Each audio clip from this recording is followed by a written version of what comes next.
Bonjour à tous, aujourd'hui on se retrouve pour le tuto optimiser son temps de vaisselle qui va se diviser en 5 tips.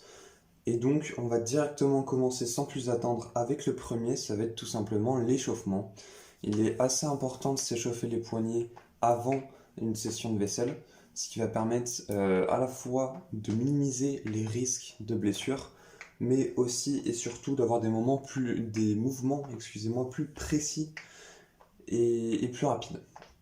Une fois que c'est fait, vous avez la vaisselle dans votre évier et ça, c'est pas ce qu'il faut. Ce qu'il faut, c'est avoir la vaisselle à côté de l'évier, comme par exemple sur une table, ce qui va vous laisser beaucoup plus d'espace pour la vaisselle dans l'évier. Voilà. Maintenant, troisième tips, très important. Ça, ce n'est pas une éponge qui convient, hein, elle est toute verte et toute abîmée.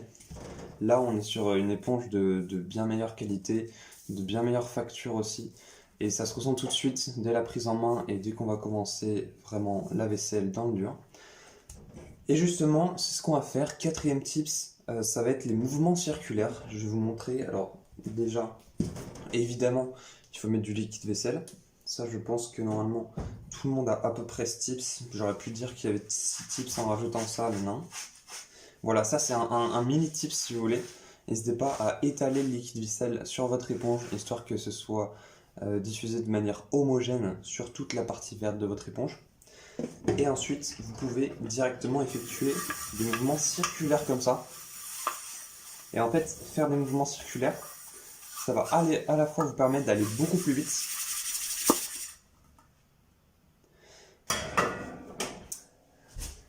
Donc à la fois d'aller beaucoup plus vite, mais aussi d'avoir tout simplement une propreté bien meilleure. Mais là, vous allez dire qu'il manque quelque chose. Et c'est pour ça qu'on arrive au cinquième tips, c'est l'eau. Très important d'avoir de l'eau, mais surtout d'avoir de l'eau chaude.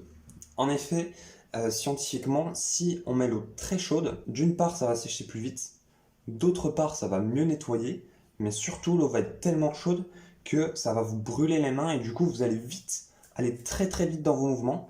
Par exemple, juste pour ce bol, je vais vous montrer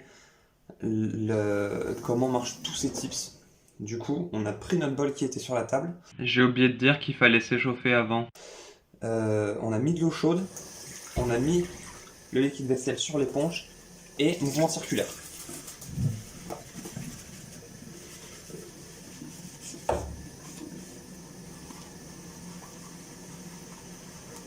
Voilà. Tac, tac, tac. Et top. On a nettoyé notre bol. Et si vous appliquez ça sur tous les éléments sales que vous devez laver, vous allez voir que vous allez vraiment optimiser votre temps de vaisselle jusqu'à quelques minutes. Jusqu'à quelques minutes, j'ai des amis à qui j'ai partagé ces tips et ils sont passés de 5 minutes de vaisselle à 3 minutes 30, 4 minutes de vaisselle. Voilà, donc si vous avez aimé,